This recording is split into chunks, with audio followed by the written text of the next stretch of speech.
Truth reflection మీడియాకు స్వాగతం. నమస్తే మిత్రులారా, మీ అందరికీ స్వాగతం.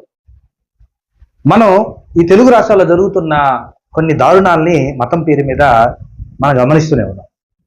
చాలామంది హైందవ యువతని హైందవ మతం ప్రమాదంలో ఉంది అని చెప్పి అబద్ధాలను ప్రచారం చేసి క్రైస్తవుల మీదకి ఉసిగొలపడమే కాకుండా వారి మీద విషాన్ని నింపి తీవ్రమైనటువంటి వ్యతిరేకత, ద్వేషం, పగ నూరిపోయడం అనేది సర్వసాధారణం అయిపోయింది ఈ రోజుల్లో.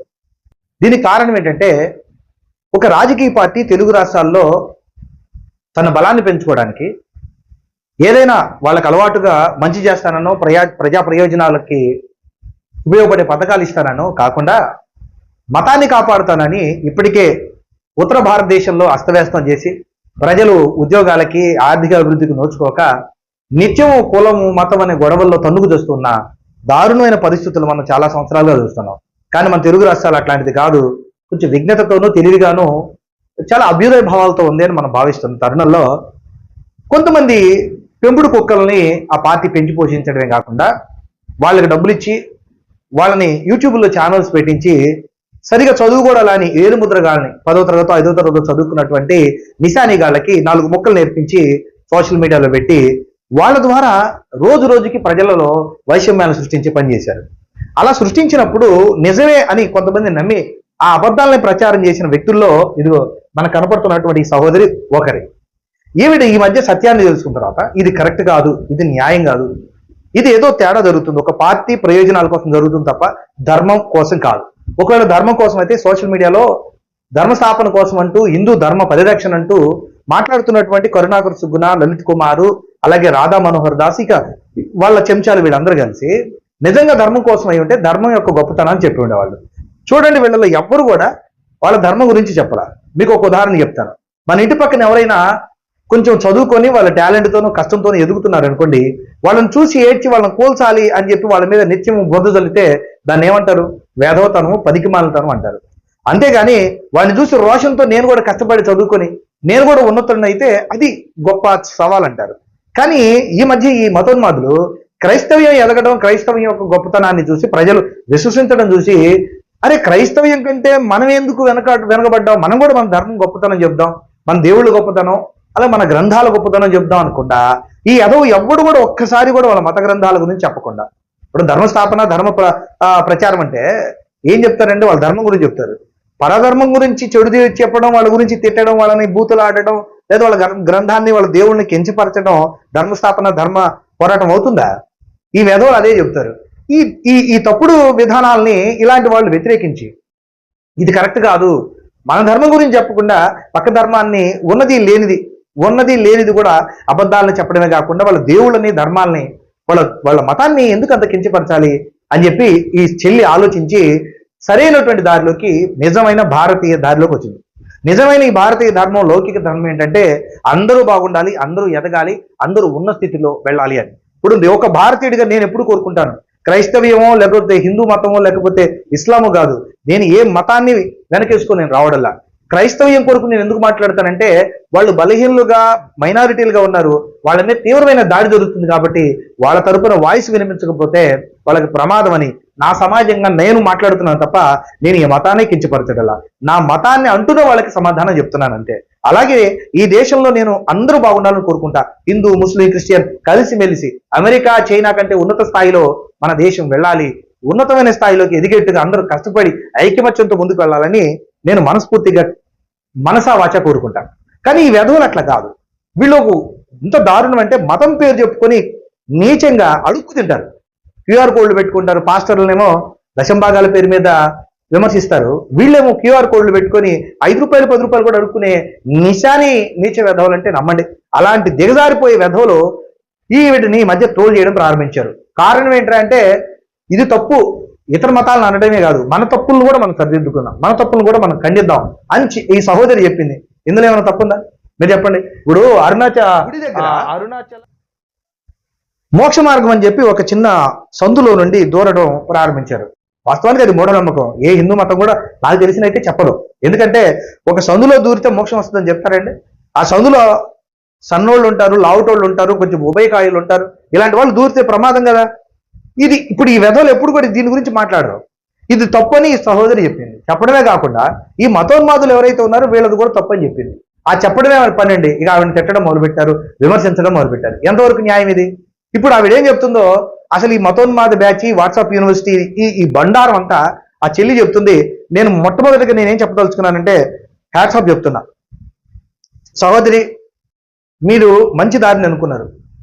నిజమైన భారతీయురాలుగా ఈ దేశ క్షేమాన్ని కోరుకొని ఇలాంటి మతోన్మాదులకు బుద్ధి చెప్పి ఒక మంచి దారిలోకి వచ్చారు. నేను మీకు సపోర్ట్ చేయడమే కాదు, ఈ భారతీయులంతా ఖచ్చితంగా నీకు సపోర్ట్ చేస్తారు, నీ వెనకే ఉంటారు. ఇలాంటి మతోన్మాదులను ఎదుర్కొని, అది క్రైస్తవ రూపంలో ఉన్నా, ఇస్లాం రూపంలో ఉన్నా, హిందూ రూపంలో ఉన్నా, ఎవరు ఈ దేశానికి హాని కలిగిస్తారో వాళ్ళని ఖచ్చితంగా ఎదుర్కొని తీరుదాం. ఈ దేశానికి మనం మేలు చేద్దాం. ఈ దేశం ఎప్పుడు ఐక్యంగా ఉండాలి. ఇలాంటి మతోన్మాదుల కుట్రలకి దేశం విచ్ఛిన్నమై వెనకడి పోవాలి అని చైనా వాళ్ళు కానీ ఇతర దేశాలు కోరుకుంటారు, పాకిస్తాన్ వాళ్ళు కోరుకుంటారు. దాన్ని నెరవేర్చేది ముస్లింలు కాదు, ఇలాంటి ఉన్మాదులే కోరుకుంటారు. కనుక మనం ఖచ్చితంగా పోరాడదాం. మీ వెనక మేము ఉంటాం ఖచ్చితంగా. ట్రూత్ రిఫ్లెక్షన్ మీడియా కాదు, మైనారిటీలు, క్రైస్తవులు, అలాగే దళితులు, ఇది భారతీయులు, సెక్యులరిస్టులు అందరూ నీ వెనుకున్నారు, గుర్తుపెట్టుకో. సరే, ఈ చెల్లి ఏం మాట్లాడుతుందో ఒకసారి మనం విందాం. సోషల్ మీడియాలో వచ్చిన కొత్తలో నేను కూడా వాట్సాప్ యూనివర్సిటీ స్టూడెంట్ అని ఆ మాట చెప్పుకోవడానికి నేనేం సిగ్గుపట్టలేదండి. ఎందుకంటే సోషల్ మీడియాలోకి వచ్చిన కొత్త పొరపాట్లు సహజం. నేను ఆ పొరపాటు తెలుసుకున్నాను. ఒక గ్రూప్ లో యాడ్ చేస్తారు మనల్ని, ఆ తర్వాత అలా అలా అలా ఫార్వర్డ్ చేసేసి 35-40 గ్రూపుల్లో ఉండేదాన్ని. గ్రూపులన్నీ కూడా ఆ సేన ఈ సేన అనుకుంటూ హిందుత్వం కోసం పనిచేస్తున్నాము అని పెట్టుకొని ఊరికి అందులో చాటింగ్లు చేసుకుంటూ ఉంటారు, రకరకాల పోస్టులు. ఏఐ కూడా ఇంకా పూర్తిగా జనాల దగ్గరికి రాకముందే ఈ ఫోటోషాప్ లో వాటిలో క్రియేట్ చేసేసి రకరకాల పోస్టులు, రకరకాల ఎడిటింగ్ వీడియోలు. ఆ దేశంలో అలా జరుగుతుంది, ఈ దేశంలో ఇలా జరుగుతుంది, మన భారతీయుల్ని బతకనివ్వరు, మన హిందువుల్ని చంపేస్తున్నారు, హిందుత్వ ప్రమాదంలో ఉంది, ఇలాగ రకరకాల ఇతర మతాల మీద ద్వేషాన్ని పెంపొందించే వీడియోస్ అవన్నీ కూడా. అవన్నీ చూసి నాకు అసలు భయం వేసేది, షివరింగ్ వచ్చేది. అమ్మ, దేశాన్ని ధర్మాన్ని నాశనం చేసేస్తున్నారే వీళ్ళు అనేసి. అలా నేను కూడా చూసారా, ప్రతి భారతీయులు ఇదే తత్వాన్ని నిర్ముతున్నారు, ముఖ్యంగా తెలుగు వాళ్ళు. మనం ధర్మం ఏదో ప్రమాదంలో ఉంది కాబట్టి ఫలానా పార్టీకి ఓటేయాలి. ఫలానా పార్టీకి వేస్తే ఈ ధర్మం కాపాడబడుతుందా? మరి కాపాడబడితే 100% హిందువులు ఎందుకు పేదరికంలో ఉన్నారు? 100% మంది కులం అనేటువంటి వివక్షకు ఎందుకు గురవుతున్నారు? ఎందుకు దారుణమైన పరిస్థితుల్లో ఉన్నారు? ఉద్యోగాలకు ఎందుకు సతమవుతున్నారు? అది చెప్పరు. ఎక్కడ మిమ్మల్ని బాగు చేస్తామని చెప్పడు. ఈ మధ్య బండి సంజయ్ గారు చెప్తున్నట్టు, మేము గాని అధికారంలోకి వస్తే ప్రతి స్కూల్లో బొట్టు పెట్టుకోవడం తప్పనిసరి చేస్తాడంట. మహానుభావ, స్కూల్లో చదువు బాగా చెప్తున్నాను, స్కూల్లో పాఠశాల ఉపాధ్యాయులకి క్రమశిక్షణలో పెడతానని చెప్పు, వాళ్ళకి మంచి ఏర్పాట్లు చేస్తానని చెప్పు, బొట్టు తప్పనిసరి చేయడం ఏంటి?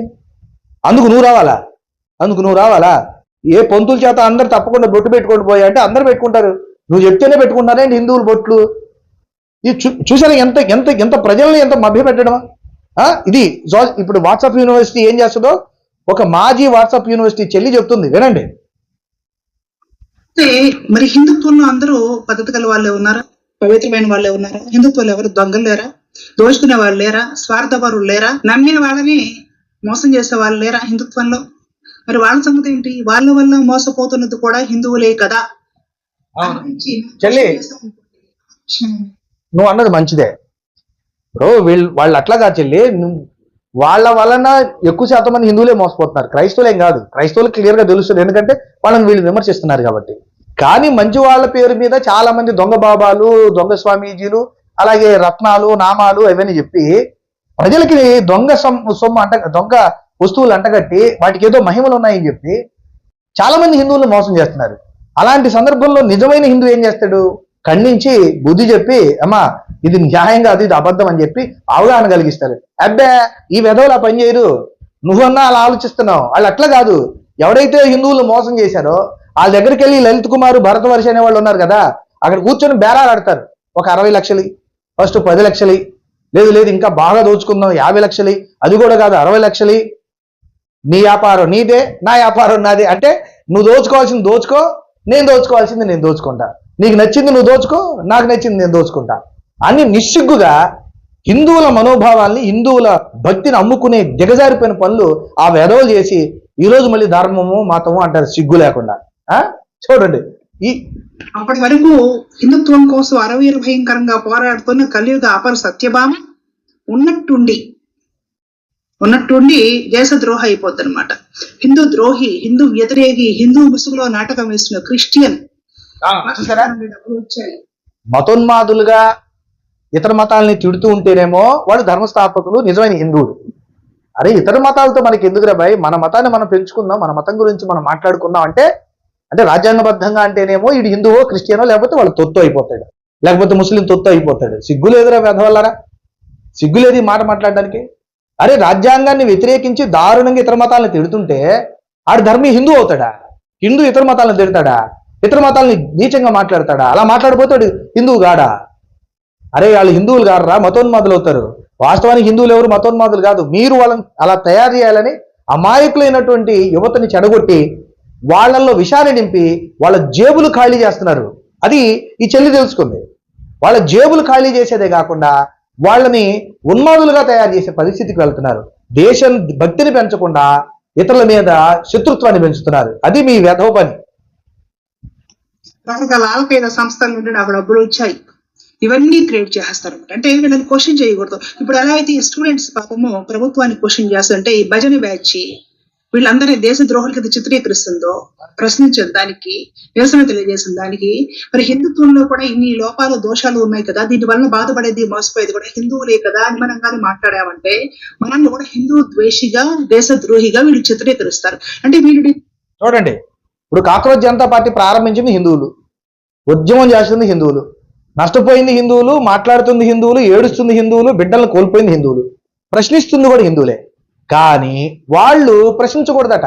మీ పిల్లలను చచ్చిపోయినా, మీ పిల్లల ప్రాణాలు పోయినా, మీ పిల్లల భవిష్యత్తు నాశనమైనా మీరు మా పార్టీని ప్రశ్నించకూడదు, మా అన్యాయాన్ని ప్రశ్నించకూడదు.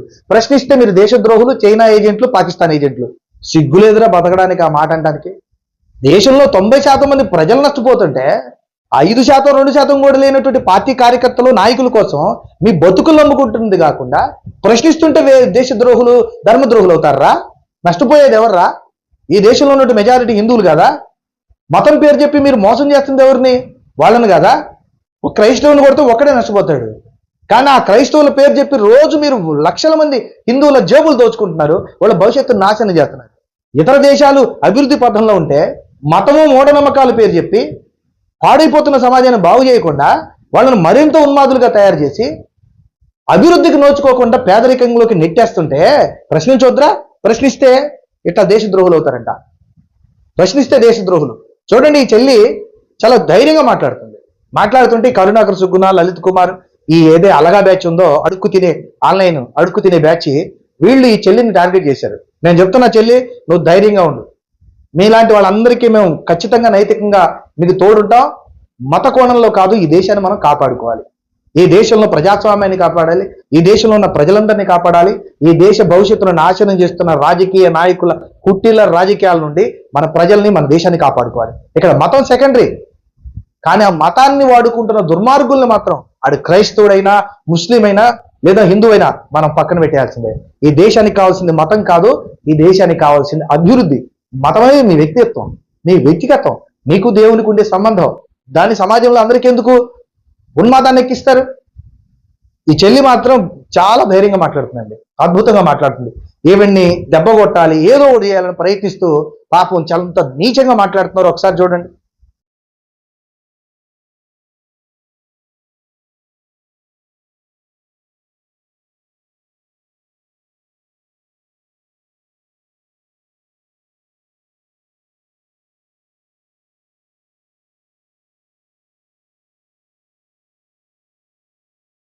అదేంటి ఈ వెధవలు చేసే పని? అది ఈ వెధవలు చేసే పని. పాపం ఆవిడ హిందువుల కోసం మాట్లాడుతుందిరా. మీరేం చేయాలి? ఇప్పుడు ఆ గుడి దగ్గర మోక్ష మార్గంలో చనిపోయినటువంటి ఆ వ్యక్తి మరి అన్యాయమే కదా. ఆవిడ మాట్లాడుతుంది, తప్పే ఉంది. కాదు, ఏం చచ్చిపోయాడంట, పాపం తప్పే. ఇదేంటి ఇట్లా చేయొద్దు, మూఢనమ్మకం. అందులోకి దూరితే మోక్షం ఏంటి? అందులోకి దూరితే మోక్షం ఏంటరా? తప్పు కదా. దీని మీద ఈ కరుణాకర్ సుగ్గున, లలిత్ కుమార్ ఎవరైనా మాట్లాడారా? పోతేలే, హిందువుల ప్రాణాలేగా. మరి ఇలా కావాల్సింది ఏంటి? హిందువుల జేబుల్లో డబ్బులు, వాళ్ళ క్షేమాలు కాదు. ఒకవేళ క్షేమం అయితే ఇలాంటి మూఢనమ్మకాల మీద మాట్లాడొద్దండి. మూఢనమ్మకం ఏ మతంలో ఉన్నా మాట్లాడొచ్చు, అది క్రిస్టియన్ అయినా, ముస్లిం అయినా, ఎవరైనా మాట్లాడొచ్చు. కానీ మూఢనమ్మకాల మీద కాదు, మతం మీద, దేవుడి మీద విద్వేషాన్ని నేర్పుతున్నారు. మరి మన దగ్గర మనం వెనుకున్నటువంటి ఇలాంటి వాటిని ఎప్పుడు సరిదిద్దుతారు? నష్టపోతుంది హిందువులేగా. ఇప్పుడు మదనపల్లి అనే ఊర్లో సొంత తల్లిదండ్రులు 2 బిడ్డలు చంపుకున్నారు ఆ మత మూఢభక్తిలో. ఎప్పుడైనా ఒక్కడైనా వెళ్ళి అది తప్పని ఒక వీడియో చేశారా? కనీసం ఒక్కడైనా వెళ్ళి మాట్లాడారా? చచ్చిపోయింది హిందువులే, చంపింది కన్న తల్లిదండ్రులే, ఈ ఉన్మాదం ఏంటి, ఈ మూఢభక్తి ఏంటి, అసలు మన మతంలో లేదు అని చెప్పారా? లేదే. ఒక్క హిందువును బాగు చేయడానికి కూడా, మోసపోతున్నటువంటి ఒక్క హిందువును బాగు చేయడానికి కూడా ఒకటి రాట్లా. ఆశారాంబాబు చేతిలో రేపుకు గురైంది ఎవరు? క్రిస్టియన్ మహిళ కాదుగా. మరి అక్కడ ఎవడో దేరాబాబు గారి చేతిలో మోసపోయింది హిందూ మహిళల, చంపబడ్డది హిందూ మహిళల కాదే. ఈ వెధవలో హిందూ మహిళలను రేపు చేసిన, హిందూ మహిళలను చంపుతున్న ఈ దొంగ బాబాల గురించి ఒక్కడు కూడా మాట్లాడు అంటే అది మీకు యాక్సెప్టబుల్లా? నష్టపోయేది హిందువులు కదా. చెప్పరా? మతం మారితేనే నష్టం, కానీ మీ మతంలో ఉండి చచ్చిపోయి మోసగించబడి రేపు చేయబడి నానా హింస గురైతే మాత్రం వాళ్ళు కాదా? వాళ్ళ గురించి మాట్లాడరా? ఇలాంటి వెధవలు ఈ దేశంలో ఉండబట్టేనండి ఈ దేశం ఎట్లా దారుణంగా తయారవుతుంది. మనందరం సత్యభామ గారికి అండగా ఉండాలి, అలాంటి వారిని మనం సపోర్ట్ చేయాలి. సిస్టర్, మీరు మాత్రం అద్భుతమైన పని చేస్తున్నారు. వాళ్ళు ఎంత విమర్శిస్తున్నా, పనికిమాలిన వెధవులు సోషల్ మీడియాలో ఎంత దారుణంగా కామెంట్ చేస్తున్నా, మీరు మొక్కవని దీక్షతో ధైర్యంగా నిలబడ్డారు. Hats off to you. ఖచ్చితంగా మా సపోర్ట్ మీకు ఉంటుంది. మనందరం భారతీయులో ఇలాంటి భారత వ్యతిరేక శక్తుల్ని ఖచ్చితంగా ఎదుర్కొని తీద్దాం. Hats off sister. లైక్ చేయండి, షేర్ చేయండి, కామెంట్ చేయండి మరియు సబ్స్క్రైబ్ చేయండి.